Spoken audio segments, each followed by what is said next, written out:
So here we are at Red Bull Ring Short in the KTM Crossbow. The forecast for race 1 is for a bit of wet weather, so I've set this lap using the torrential rain settings.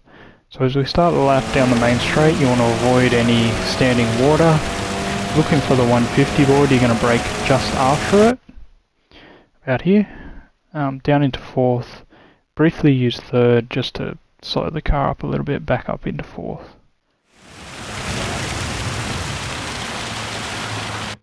Going to hit that apex, and that's where you're going to pick up the throttle because the car's pointing where you want it to go. You can use all of this exit curb because the car's not going to slide around too much. Again, looking out for any standing water. Coming up to this corner, you're going to use the end of this rock section on the left hand side as your brake marker. So we're going to put it back into 3rd to slow it up a little bit, back up to 4th. Now you can either hug the white line on the inside here, which is probably the dry line, or you can also hang it out wide and then cut back in late against the curb to get a bit of a better exit and position your car a little bit better for the next corner. Okay, so throttle control through here. You want to end up in the middle of the road, maybe slightly further to the right. Throttle control, you can get up on this curb on the left hand side, and then you'll see as we're coming out of the corner there's a bit of a rise in the road. That's where you can pick up the throttle. In this lap I picked it up a little bit early and got a little bit taily, so I had to back off a little bit, but normally you can just go flat. Avoiding the curb on the right because that is extremely slippery. You can use the curb on the left. No dramas. Now coming up to this corner, you're going to look for the 100 board. That's what you'll use to brake. You want to, when you're heavy on the brakes, you don't want to steer too much. So you sort of want to position the car so you're aiming at the corner, and then once you release the brake, then you can turn into the corner.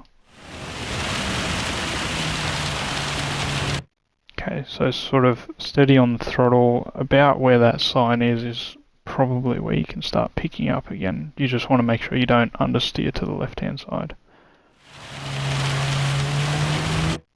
Okay, so you can still use all of this curb. Don't use too much of it because you'll get a penalty and it's also slippery in the wet.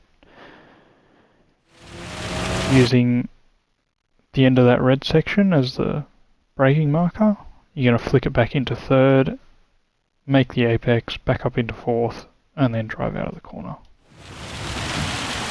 There we go. At the apex, pick up the throttle, drive it out of the corner. You can use the curb on the left, it's not too bad, and then power down the straight. So that's a lap in the wet. So the Crossbow seems to handle very well in the wet. Yeah.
Now we're going to have a go in the dry conditions. That's the forecast for races 2 and 3 with a little bit of cloud cover on racing softs. So as we start the lap, we're powering down the straight. You want to look for the 100 board on the left hand side. Use all the curb You can use either the board or the actual line across the track. I use the line across the track. Down to fourth, down to third, use the revs to slow the car, but as soon as you flick to third, the car will want to rotate, so it's only a very brief period you spend in third, so basically third back up to fourth. Aiming at the apex, pick up the throttle at the apex. On this lap, I sort of ran a little bit wide, got a little bit loose, and it compromised my run down the straight, but you want to sort of keep the car straight out of this corner. Yeah, you want to be on the yellow line on the left hand side there and just driving straight down with no steering angle.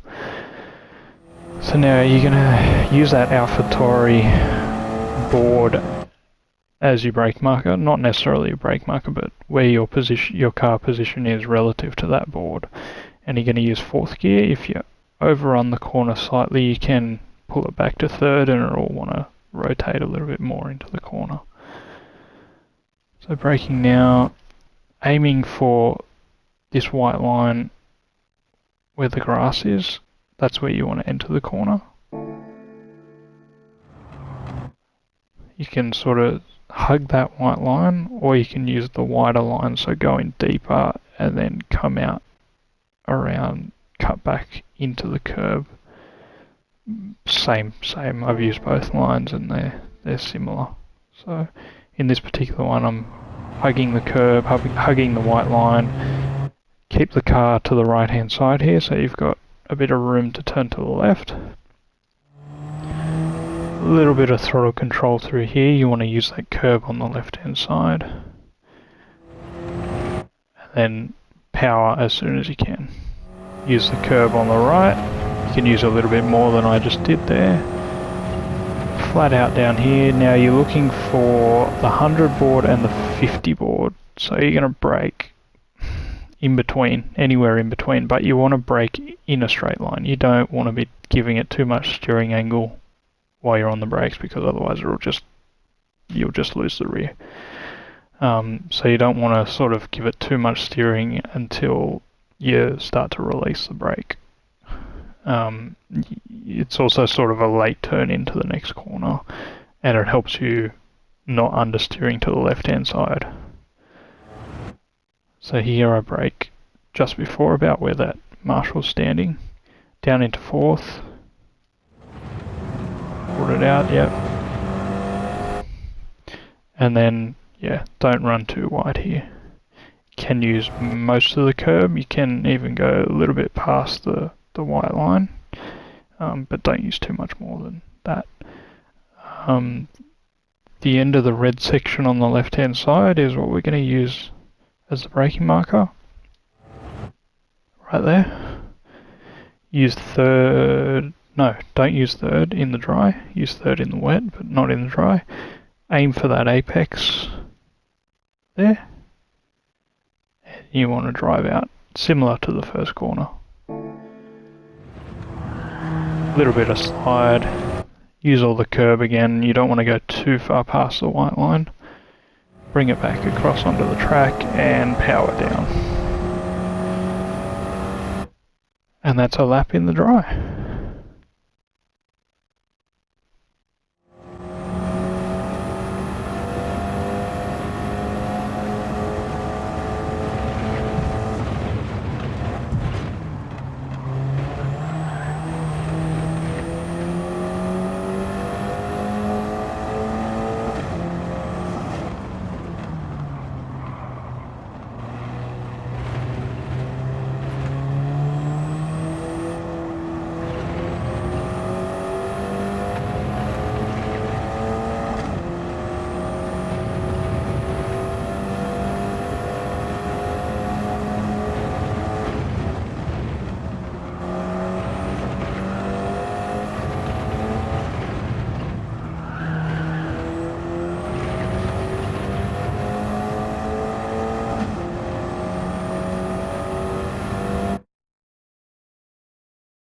So I just want to quickly talk about track limits as well. So the ones you got to watch out for are turn 1, the S's, and then the last 2 corners.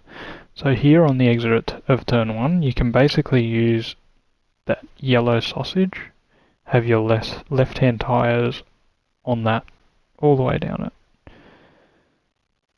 So, but if you go past it, you'll get a penalty. So we go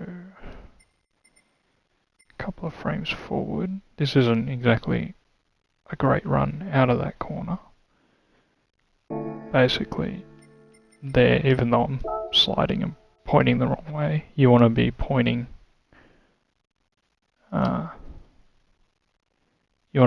straight with your left-hand wheels on that sausage.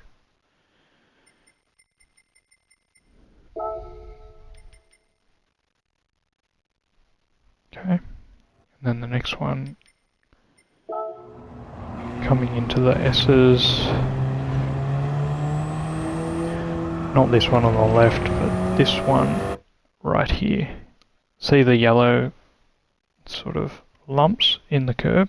That is basically the penalty line. So if you touch the yellow stuff, you'll get a penalty. So if we roll that forward a little bit.